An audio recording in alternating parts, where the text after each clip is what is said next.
for the country's top law enforcement official. The announcement came as Trump made a triumphant return to the seat of American power that he grudgingly left 4 years ago, meeting in the Oval Office with President Biden and observing a decades-old tradition that he defied 4 years ago when he refused to accept the 2020 loss that he sustained. It's reported that Melania Trump refused to meet with Dr. Jill Biden despite the decades-long tradition that first ladies also meet during the transition. And President-elect Donald Trump also chose today Tulsi Gabbard, a former Democratic Congresswoman who became one of his most enthusiastic backers. She's going to get the job of Director of National Intelligence. Tulsi Gabbard is a lieutenant colonel in the Army Reserve. She served in Iraq and has been a longtime critic of the foreign policy establishment. Her nomination is another sign that Trump intends to give top foreign policy jobs to supporters who are deeply skeptical of the effectiveness of U.S. military intervention abroad. And Republicans, a lot of good news for them today because they have won both the House and the Senate, giving the GOP total control over Congress for at least the next 2 years and creating a friendly path for Trump's priorities. The GOP will have a majority of 4 in the 435-member House after defending enough key seats, that is, in New York, California, and other swing districts that had appeared more competitive before Election Day than they ultimately were. Republicans also have taken control of the U.S. Senate by toppling Democratic senators in Montana and Ohio and prevailing in other closely watched races. And Trump addressed a jubilant House Republican Party today, delivering triumphant remarks centered around his own electoral victory and drawing laughter when he hinted that they could pave the way for him to serve a third term in office. And Senate Republicans today were hard at work choosing Senator John Thune of South Dakota to be their new leader, rejecting an outside pressure campaign from Trump's allies to break with the establishment in the secret battle election. Thune, a close ally of retiring leader Mitch McConnell, has been critical of Trump in the past, but has worked to repair that relationship in recent months. He reassured senators in a closed-door meeting that he would work hand in glove with the new administration and would not butt heads with Trump, even on issues such as continuing U.S. aid for Ukraine, which Donald Trump vehemently opposes. And more news in the Trump world. He selected Fox News host Pete Hegseth as his nominee for Defense Secretary. He would be the leader of about 1.3 million troops. He has served in the Army, but for the last 14 years, he's been a host on Fox. He's been embroiled in some personal controversies involving having an affair at work, getting someone at work pregnant, leaving his wife, and marrying this work associate. And he has assailed the military as ineffective and quote unquote woke. He's mused about firing the chairman of the Joint Chiefs of Staff, and he's blasted the top brass as having failed to safeguard American strength. This is some of the stuff that Pete Hegseth has said. He said, first of all, you've got to fire the chairman of the Joint Chiefs. Now, he's referring to General Charles Q. Brown Jr. This is an African-American Joint Chiefs of Staff. He said any general, any admiral, whatever, who was involved in diversity, equity, and inclusion programs or woke, S-H-I-T, has got to go. That's what Pete Hegseth said, and he is poised to become the Secretary of Defense. And Robert Kennedy, you remember him, Robert Kennedy Jr., who became a Trump supporter, and in fact endorsed him and suspended his own campaign for president. He has been questioning vaccine safety, fluoride in water, and other health matters as he campaigned alongside Donald Trump. Now, Kennedy has vowed to make America healthy again. Another thing that's in Kennedy's sights appears to be cereal that has filled children's breakfast bowls for generations. Kennedy, who's fiercely critical of the federal government's handling of child health, including rising childhood obesity rates, has wrongfully claimed that Fruit Loops, yes, the cereal Fruit Loops, sold in Canada have just a few ingredients compared with those sold in the United States. That is flat out wrong, patently false, a fabrication. Well, that's the news of the day, and this is Areva Martin in real time, and I'm your host, Areva Martin. This is your one-stop destination for today's trending news, expert analysis, and my unfiltered opinions. In this hour, I'm joined by veteran commentator and oftentimes host on Roland Martin's show, Dr. Omekongo Dibinga. He is also a senior professional lecturer at American University. I haven't had a chance to talk with Dr. Dibinga since the election results, so I'm really chomping at the bit to see what his analysis is. We've seen all of these postmortems from experts and pundits. A lot of folks think they have the definitive response as to why we being Democrats, lost this election. A lot of exit polling that has taken place. So I'm really curious to see what Dr. Dibinga's take is. And speaking of the Joint Chiefs of Staff being targeted because he had the unmitigated gall, the nerve to promote diversity, equity, inclusion in hour 2. That's that hour where we go a little deeper, where we dig behind those headlines. And you probably have all seen this video from Don Lemon. I talked about it some on the show yesterday, where Don Lemon said, look, in Trump's own words, he is promoting reparations, not for African-American descendants of enslaved people, but for white people who have been harmed by what he says are these woke and discriminatory and vile, he calls them, diversity, equity, and inclusion programs on college campuses. So we're going to have 2 college professors, Dr. David Eichard, who's at Vanderbilt University, and Dr. Jonathan Collins, who's at Columbia University, join us in hour 2 to talk about the full-scale assault that's happening right now by Donald Trump, even before he gets in office, on diversity, equity, and inclusion programs. Trump has wasted no time, and his sycophants, his loyalists, his soon-to-be cabinet members have also wasted no time in telling the world that DEI is going to exist no longer. And he's starting with universities. He's threatening to fine universities billions of dollars. He's threatening to use his Justice Department that might be under Matt Gaetz to sue those universities that have used diversity, equity, and inclusion to try to level the playing field, to try to create a more diverse campus for its students.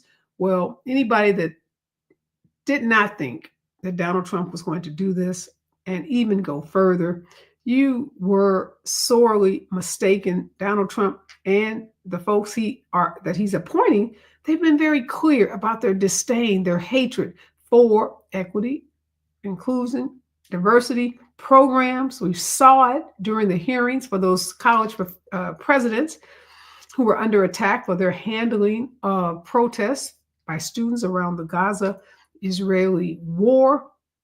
We've seen it play out as top loyalists to Donald Trump have vowed to end DEI programs. Well, now we've heard it yet again from Donald Trump himself. So Dr. Eichard and Dr. Collins are going to help us make sense of this. I mean, it's pretty clear what's going to happen. The question is, what happens to Black professors, Latino professors, Asian professors? What happens to students on predominantly white campuses, students who are already feeling so isolated, already feeling, in some cases, so alone? What will happen to those students and any of those programs that still exist, to the extent any still exist, not to mention all the staff. We've seen a mass exodus of staff working in the DEI. I know Dr. Dibinga is a DEI expert as well, so we'll get his take on that. But before I bring Dr. Dibinga on, there was a video online that made me smile. Good news, happy news. We've been in a lot of dark news since this election with these appointments that have been rolling out pretty much like clockwork. And I said this on the show yesterday, and a lot of folks agree with me. Trump learned a lot in 2016. This rollout of these appointments, much, much more professional, much faster than when he won the election in 2016. His team apparently have been giving a lot of thought to this, to their win, because you don't just pick these names out of thin air. It's clear that they had a very comprehensive transition document and plan, and they're just rolling off these names and executing on this, what appears to be a pretty comprehensive plan. Now, we don't agree. Many Democrats, myself included, don't agree with any of these picks. But it is clear that there's going to be a Trump 2.0 in this White House, and that is very, very, very scary. So back to what I saw that was positive. It was the video of Kamala Harris returning to the White House. This is her first return to the White House. This happened yesterday. She hadn't been back in a week. She had taken much needed time off, and I hope she gets a lot more time off. But she returned to a standing ovation. There were hundreds of White House staff members outside cheering for her, clapping for her, just affirming her, letting her know how much they appreciated her, how glad they were to see her back at the White House. I mean, the clapping, the applause went on for minutes and minutes and minutes. The VP had to tell the group to, calm down. It's okay. Thank you. She was so touched. She was so moved by the outpouring of support, by the love. And it's happening all over social media.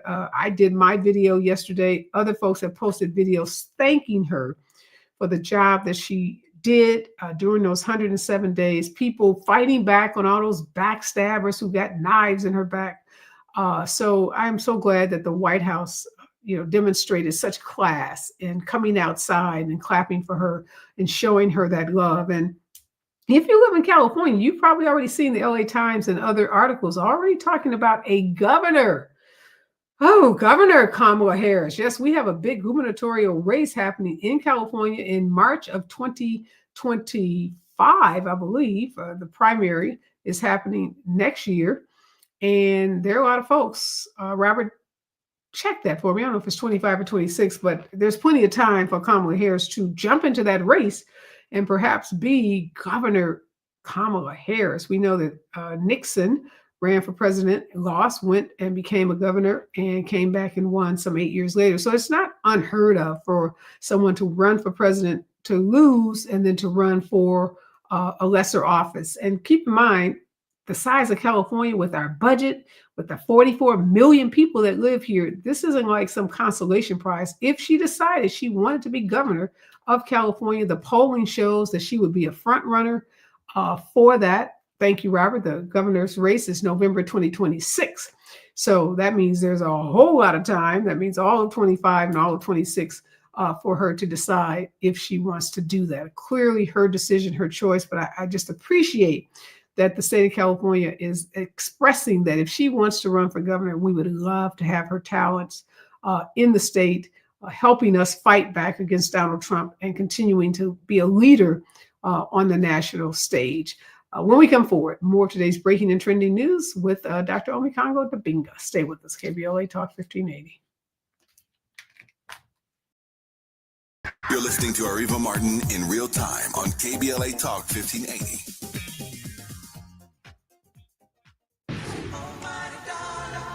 Are you an entrepreneur looking to take your business to new heights? KBLA Talk 1580 is your partner in success. Every day, we celebrate and elevate Black-owned businesses across our community. Our KBLA SMB Marketplace currently features The Cookie Dip, Badass Bakes, Hair Concoction, Higher Education Accreditation Consulting, LACC Radiology Technology Department, and Malik Books. Your business deserves to be heard. Let KBLA Talk 1580 amplify your voice and connect you with our powerful community of listeners. Email smb@kbla1580.com today. That's smb@kbla1580.com. At KBLA Talk 1580, we've got your flag.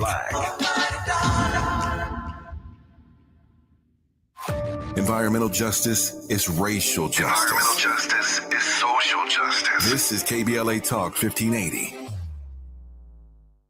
Here's another great reason to use the United States Postal Service this season. When sending a package, why venture outside? Ship with USPS for a true holiday ride.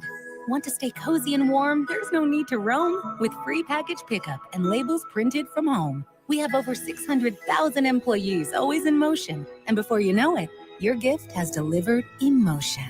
Spread the holiday joy this season with USPS's Enhanced Network. Learn more at USPS.com/holidayride. Wow, it's you, the Capital One Bank guy. That's what they call me. Mind if I get a selfie? Yeah, sure thing. Say no fees or minimums on your Capital One checking account. Wow, That's a keeper.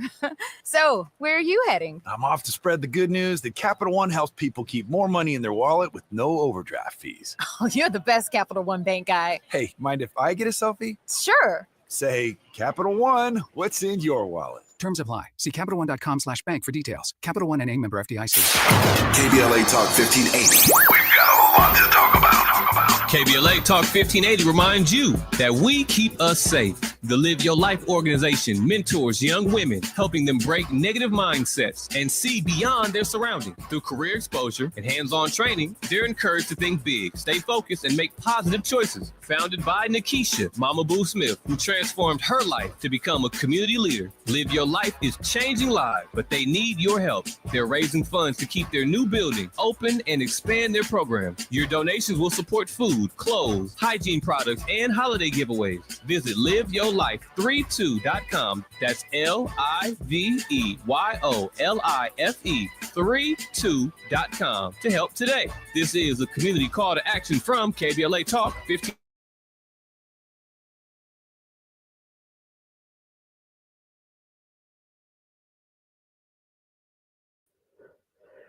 We are back, and Dr. Omikanga Dabinga is joining me. Okay, Dr. Dabinga, I have not seen you since the outcome of this election. What is on your mind?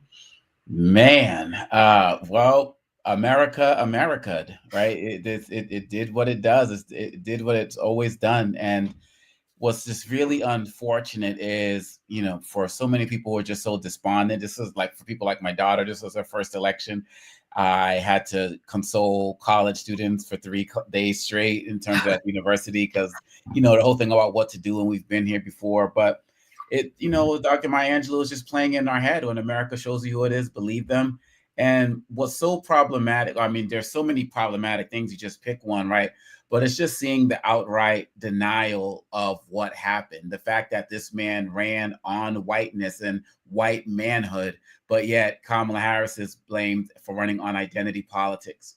I said in many spaces that nobody could have run the campaign that Donald Trump won except a white man.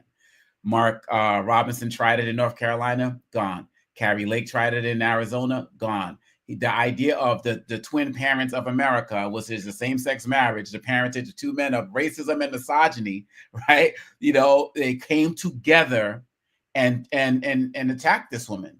And so that's what happened. And, if I'm wrong, how does Donald Trump get it? What other politician talks about, look at my beautiful white skin, right? An Asian politician couldn't do that. A woman couldn't get up there and on the stage and say like, oh, and I love men, I just love them, I'm going to protect. So he put them all together.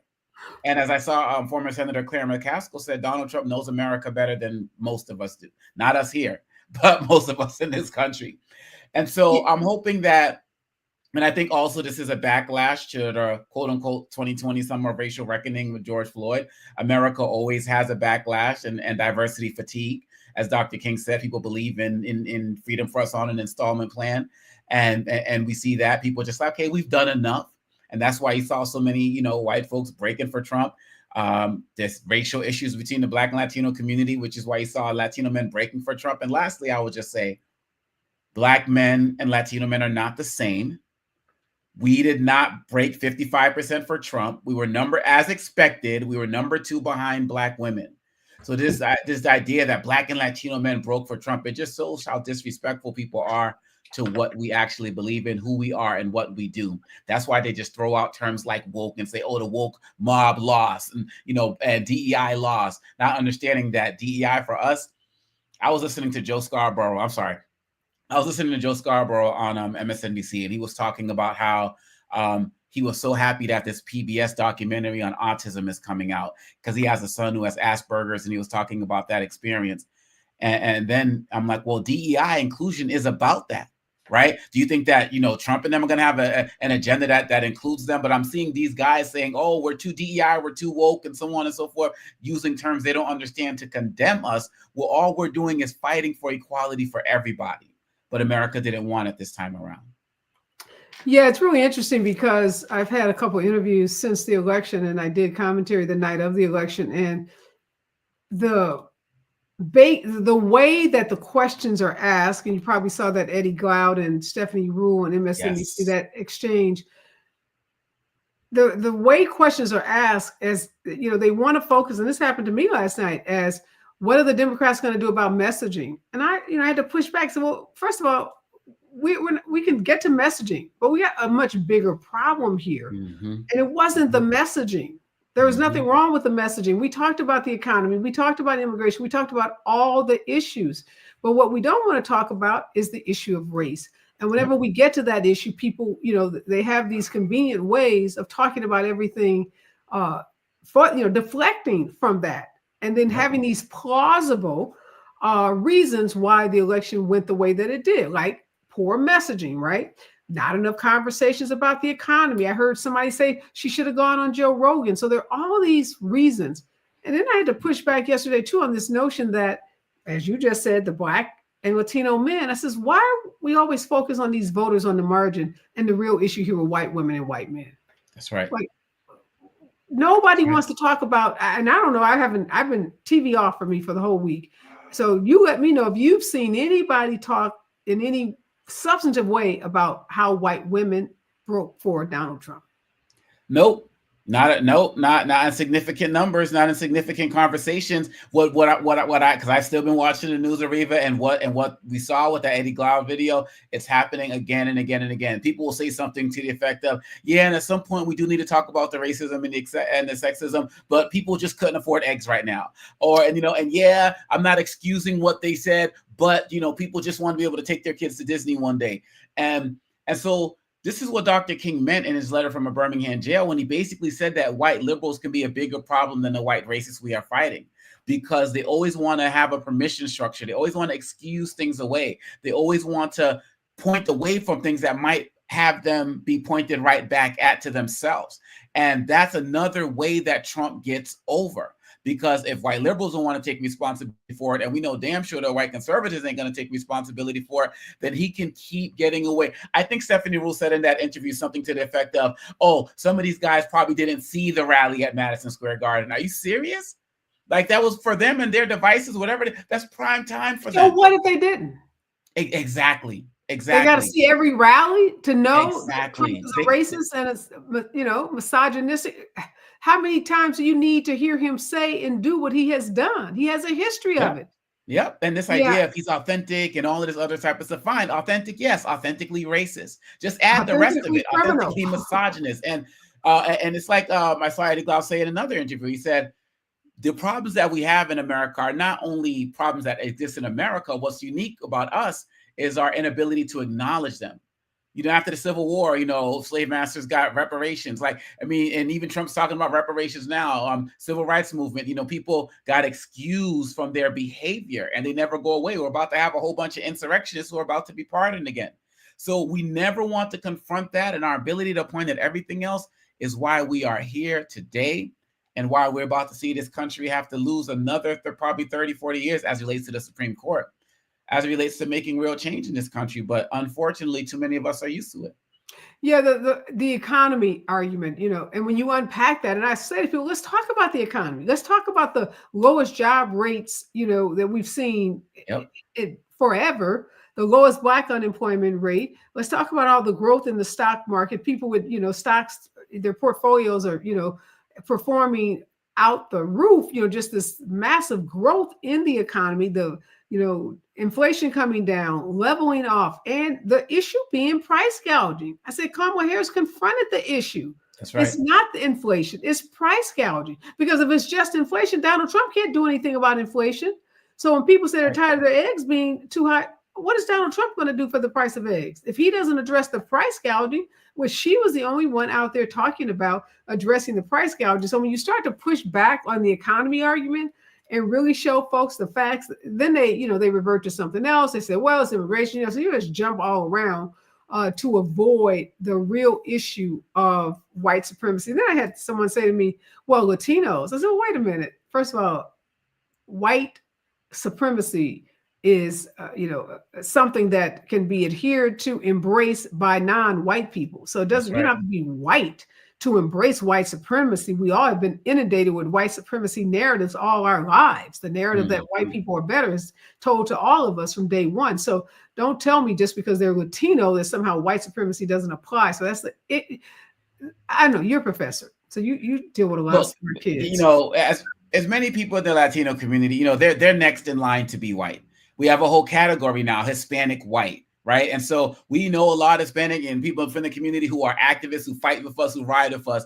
But look, this is a country where Germans and Italians and Irish were not considered white at first, and they were allowed to get into whiteness. So many people have fought to get into that as a community, and the Latino group is up next. And so, you know, Roland Martin said, to get into whiteness is basically who can shout the N-word the loudest. And so this idea of many of them, you know, turning on us and not getting along with us, that's been a historic thing. There's a lawsuit in California, I'm sure you're aware of, you know, where Black workers are suing a company for the Latino discrimination they've experienced. And so this idea that we're supposed to be some type of monolith, the Latino community itself is not a monolith.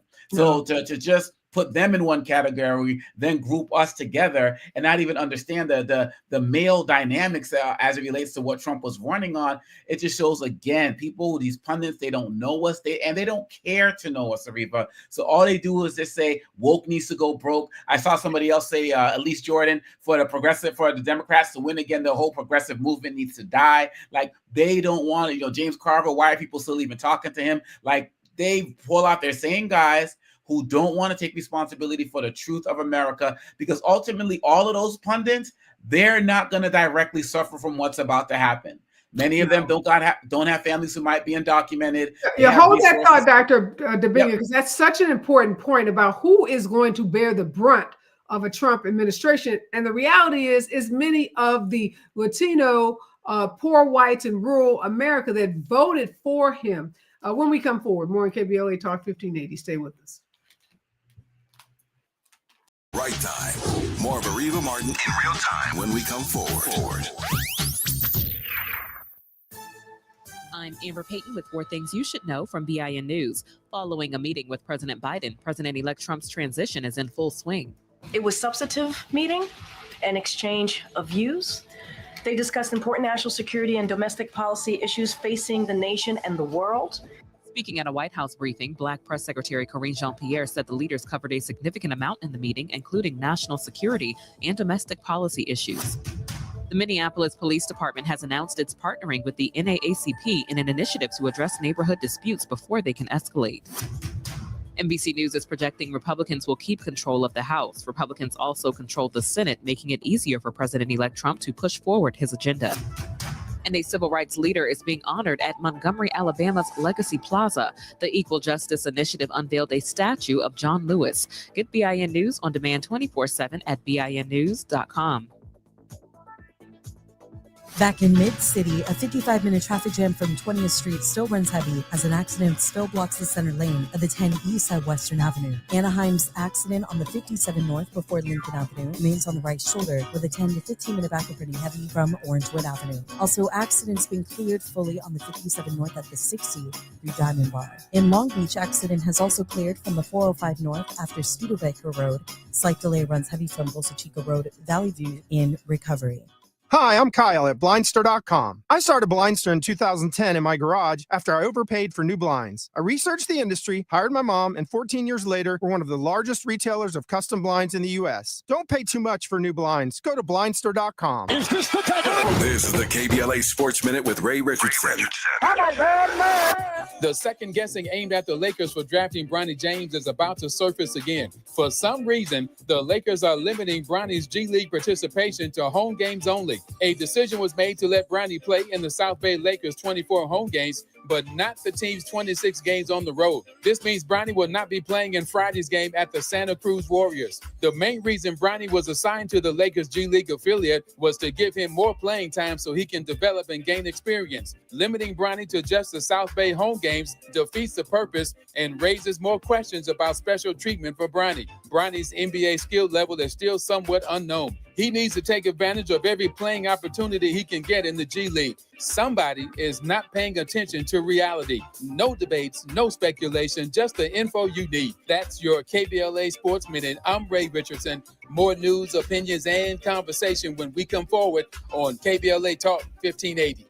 Yeah, y'all, come on. Here come the drums. At KBLA Talk 1580, we fight the power every day. Yeah, gotta give us what we want. Gotta give us what we need. Hey. I listen to KBLA and I love the commercials. I know what the commercials mean. I also, if I'm looking and trying to figure something out, I need something to talk to me that might hit me. And it happens on TV because, every time they show a sporting event, they got the pharmaceutical companies back to back telling people how to fix the sickness on the same stuff that they sell them. So we get it. Yep, we get it too, Chuck D. And that's why at KBLA Talk 1580, we don't black down. Drop it! Our freedom of speech is freedom of death. We got to fight the powers that be. Fight the power! Fight the power! Have you heard of the 50-30-20 rule? This can help you spend and save your money wisely. So how does it work? Distribute your dollars into 3 buckets. 50% towards needs, 30% towards your wants, and 20% goes to savings. Use this tool to help your journey to financial success. Sponsored by JP Morgan Chase & Company. Add confidence to every holiday adventure and get it done with a rugged and capable Chevy truck or SUV. Find your red tag. Get 0% APR financing for 36 months on select popular Chevy models when you finance with GM Financial. Chevrolet. Together, let's drive. Offer available on all 2025 Equinox and 2024 Silverado, Equinox EV, Blazer EV, and Silverado EV models. Monthly payment is $2,860 for up to $1,000 you finance. Example down payment 22.2%. Must finance with GM Financial. Some customers may not qualify. Not available with lease and some other offers. Take me to delivery by 12/2/24. KBLA Talk 1580. We've got a lot to talk about. KBLA Talk 1580, connecting you with services and solutions. The Autopsy Initiative provides a second autopsy free of charge for victims' families who have lost their loved ones due to a police-related death. The services offered through the initiative include the completion of a second autopsy, disclosure of preliminary findings, and a final autopsy report. A police-related death is when an individual is harmed by police officers using deadly force, which results in an individual's death. Police-related death includes in-custody deaths, including those that arise during contact with law enforcement officers during arrest, pursuit, booking, transport, or incarceration. The Autopsy Initiative has a team of board-certified pathologists on call. An autopsy request may be completed by anyone with a close relationship with the victim, which may include the victim's spouse, partner, relative, close friend, or lawyer. To request a free second autopsy for a victim of police violence, please visit knowyourrightscamp.com. That's knowyourrightscamp.com. Then click on Autopsy, then click on Request. At KBLA, we believe in justice for victims of police violence. We say their names, and we don't black down. This is a community call to action from KBLA Talk 1580.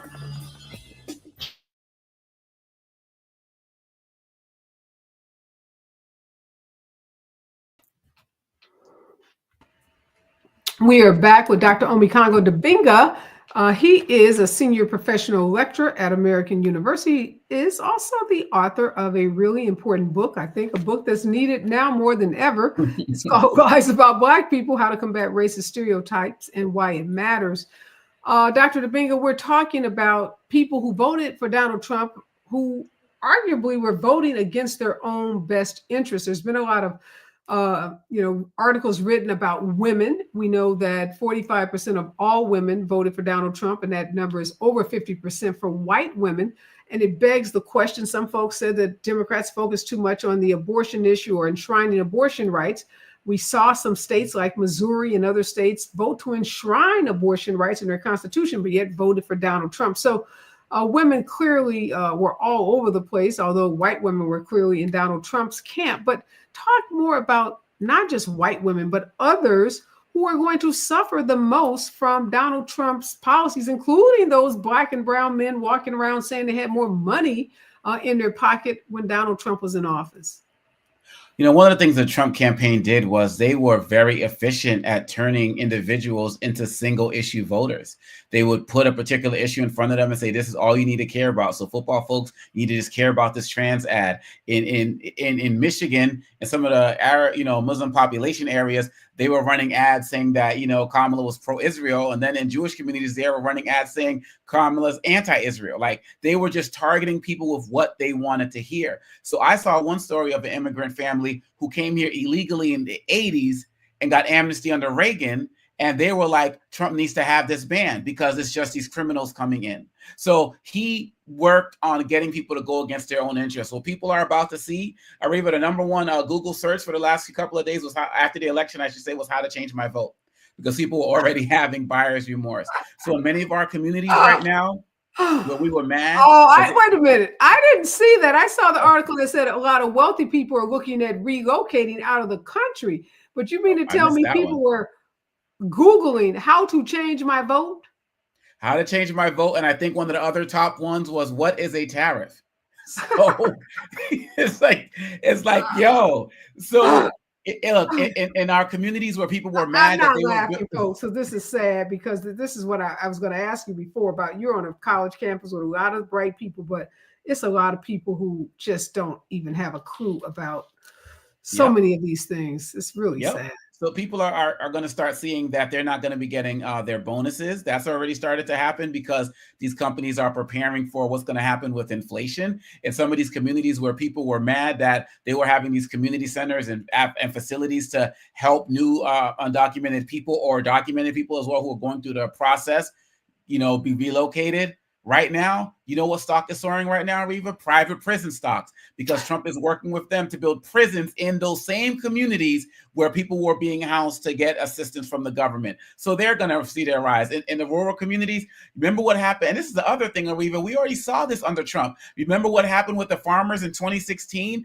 And now he had to basically write them a check for $28 billion because they couldn't sell their stuff overseas. That's going to happen across every industry. It's going to happen with the farmers. It's going to happen with manufacturing. It's going to happen in all of those spaces. He wants to destroy the Department of Education. And if people in some of these rural and urban communities don't like their principal, they can get rid of them and hire Pookie from down the street, or, Ray Ray, and just install anybody, or Billy Bob, or install anybody in there as principal. What's that going to do to your schools? And then people are going to be leaving who are qualified to teach their children just because of the pressure that's going to come from them. And then, of course, we're going to talk about abortion issues. I think there are poor white women that are going to need some medical assistance.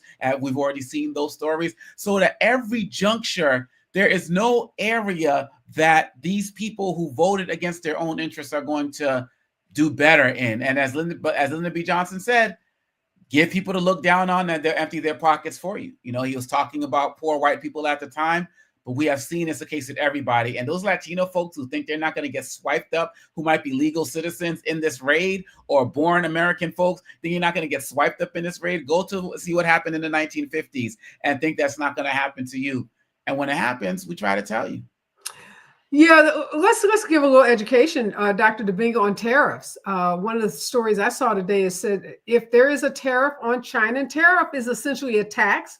So countries that import goods to the United States, almost, we can't think of anything that's probably not made in China. Look in the labels of your clothing, look at your television sets, look at all of your electronics. Most of those items are made in China. Yep. And a tariff on China, or goods being imported from China into the United States, is a tax essentially on the government of China that will be passed on to you in the consumer price of that good. For example, your iPhone, they said the iPhone could literally cost you an additional $300 because of a tariff. And economists were so clear, Dr. Domingo, saying that the tariff notion, the tariff policy, the tariff plan that Donald Trump had would cost consumers, everyday people, more money, and would basically tank our economy. So you don't have to know what a tariff is, but this is what you should know about it, is it's going to cost you more money, and it will create a trade war with our trade partners, and we won't win. And Donald Trump doesn't care because his billionaire friends have, ungodly amounts of money.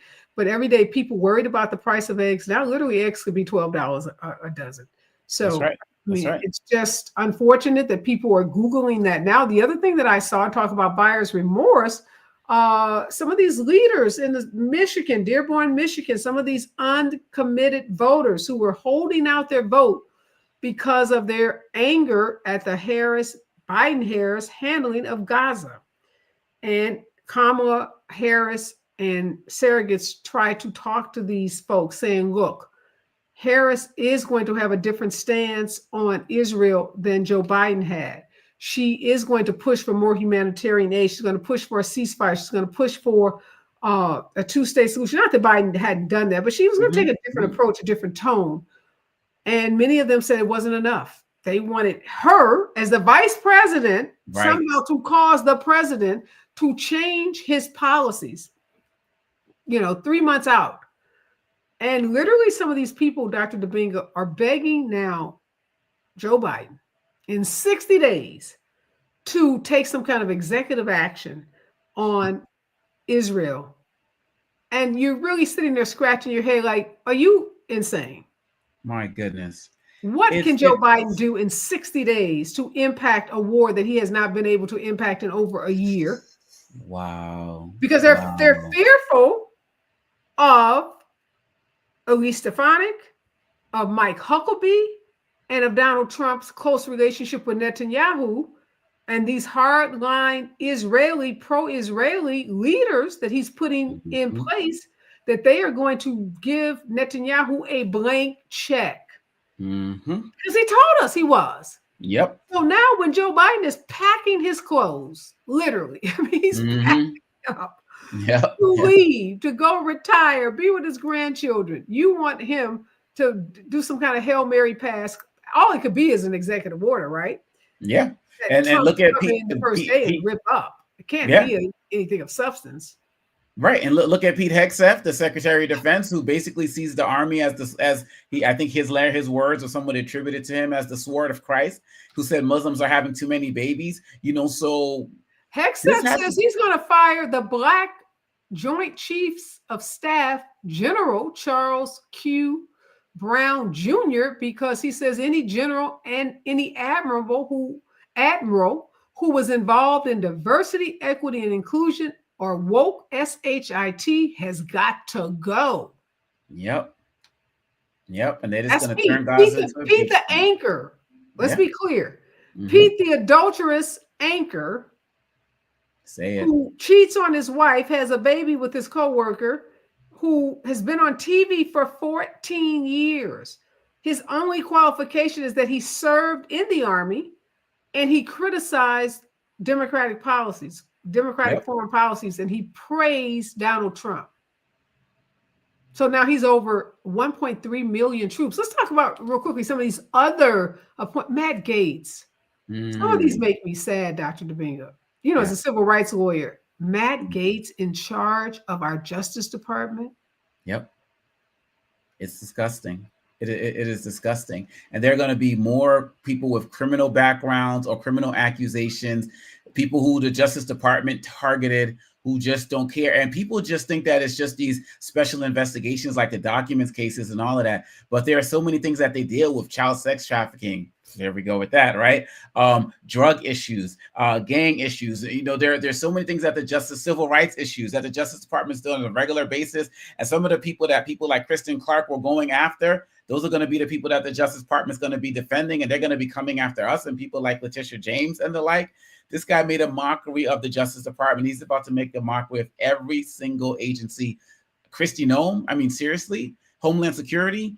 But this is what people voted for. And you think they're really going to do a better job for you?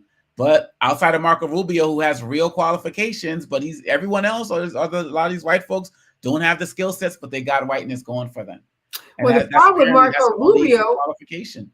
Marco Rubio has been a U.S. Senator. You would say he is qualified to be Secretary of State, but he's a sycophant. You can't keep the job if you want to do the job professionally, if you want to do the job objectively.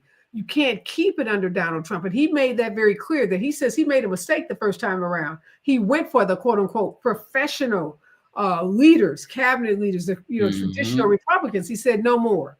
Forget the experience. I don't care. Yep. Robert F. Kennedy, go tell lies about Fruit Loops. and take fluoride out of water. Right. Yep. He doesn't care about experience or expertise. He only cares about loyalty.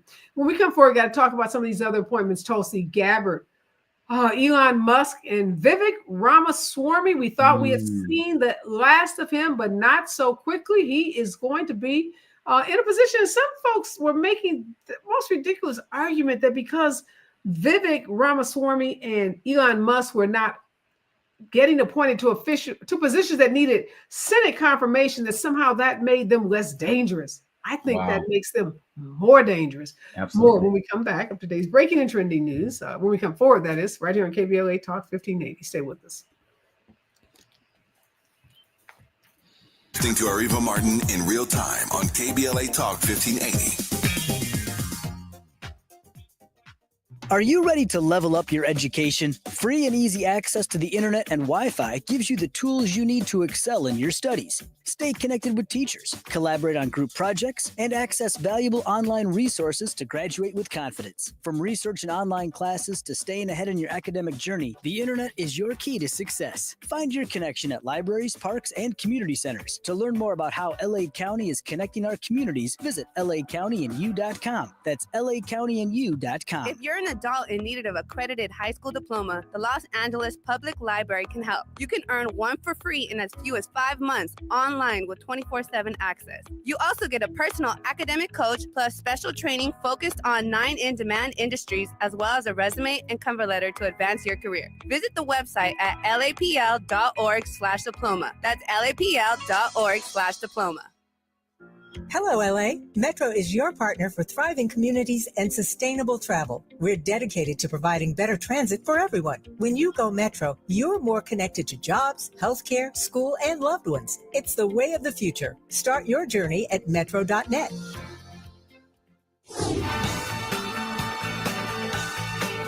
Asthma Peak Week is almost here, September 15th through 21st, and it's time to pay attention. Peak Week is a critical time of the year for asthma flare-ups and can lead to hospitalization. Did you know that Black Americans are approximately 5 times more likely than white Americans to be hospitalized for asthma? Stay aware, have a plan, and spread the word on Asthma Peak Week. For more active asthma care tips, visit luma-edu.com. This message is brought to you by Amgen and AstraZeneca. This is KBLA Talk 1580, home of the 2024 Climate Justice Campaign. KBLA Talk 1580. We've got a lot to talk about. KBLA Talk 1580 reminds you, when we fight, we win. The Youth Justice Coalition is challenging America's addiction to incarceration and discrimination. YJC works to dismantle policies leading to mass incarceration, law enforcement violence, and the school-to-prison pipeline. Their approach? Transformative justice, community intervention, free LA high school, legal defense, and system monitoring. YJC promotes safety without relying on prisons. Their goal? Prevent system contact and help people exit the system through direct action, advocacy, and education. Want to get involved or need help? Call 323-235-4243. That's 323-235-4243. Join YJC in creating change. When we fight, we win. KBLA Talk 1580, your voice for justice. This is a community call to action from KBLA Talk 1580.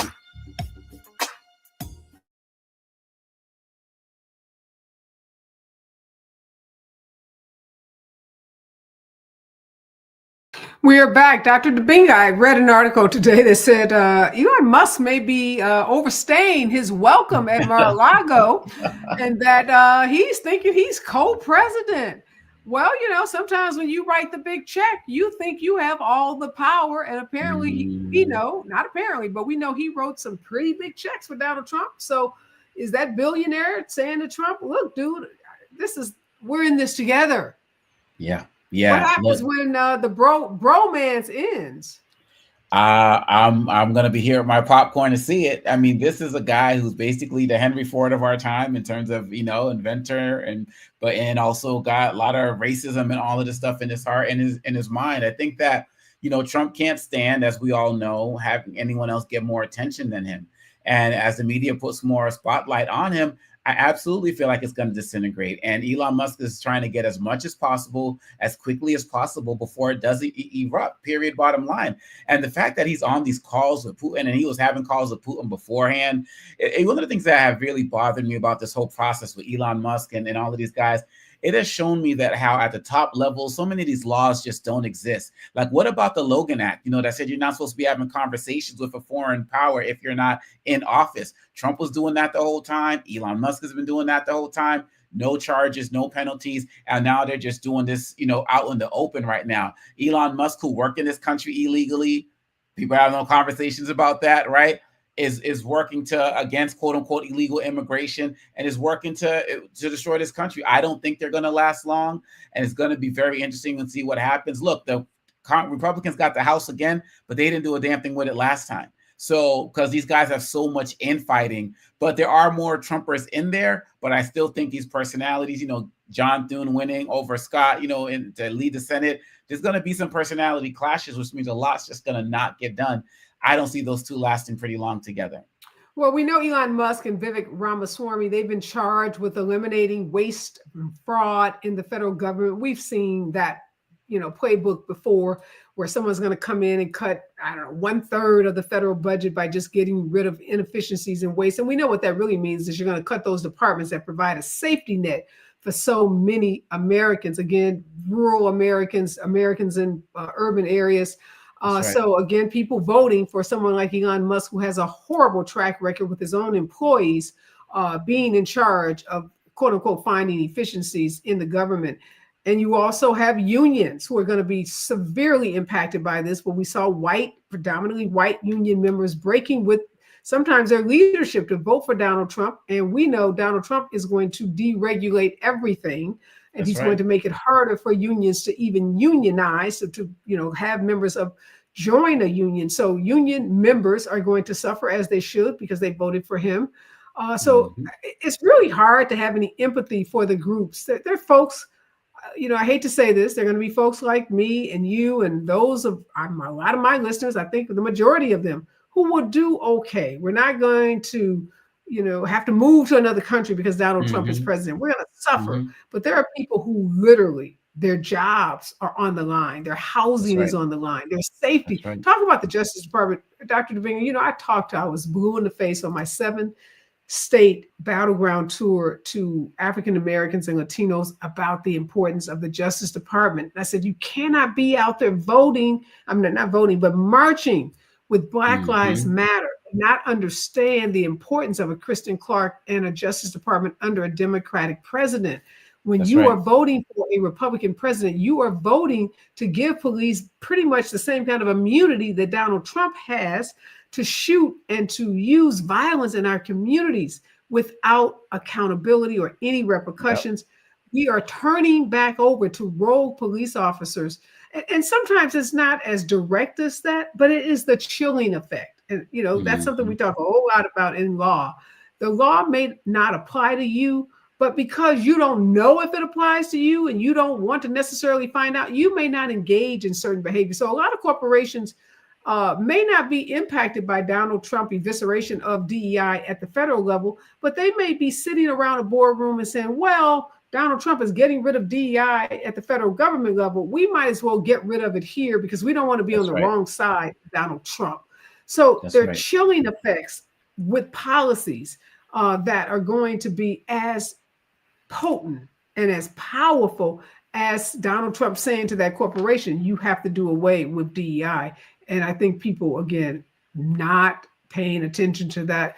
One of these last appointments we got to talk about is Tulsi Gabbard. Former Democrat congresswoman turned angry, hostile towards Dems when she got, pretty much wiped.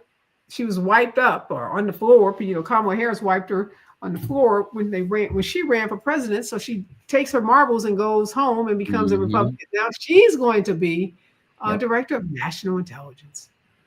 It's disgusting. It's disgusting that loyalty is the only measure for this man. That's all that matters to him. And she's the prime, her as well as Gates. They're like two of the prime examples of what type of, I don't even know what type of ignorance and disrespect and just that's what I'm looking for, incompetence that's going to be running these departments.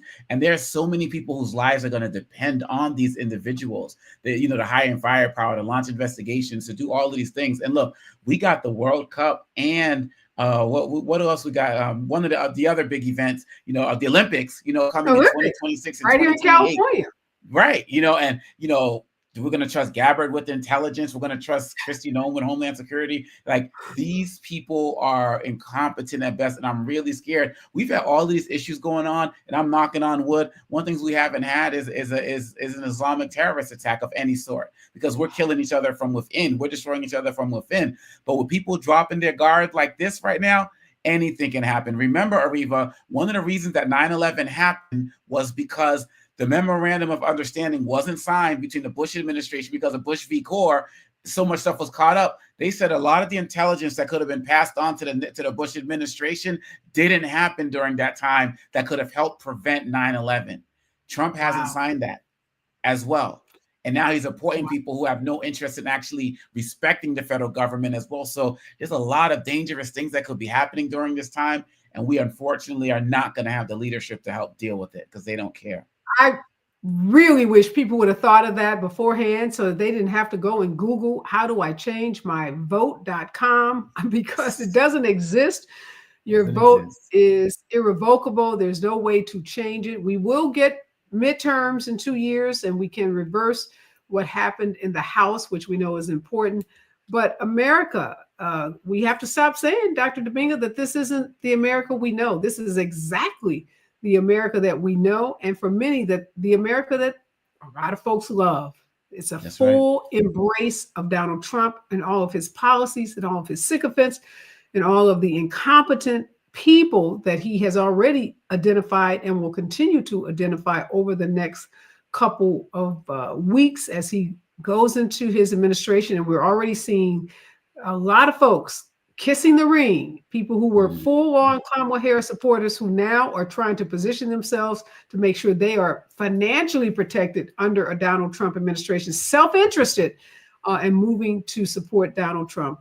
And we're going to pay a price. So America, buckle up. It's about to be a rough 4 years. We are out of time. Thank you so much, Dr. Domingo. Always a pleasure to be in conversation with you. Make sure you stick around. We're going to be talking about diversity, equity, and inclusion, what it means for you on your job. Stay with us. KBLA Talk 1580. Thanks for that email. Shoot it to the team.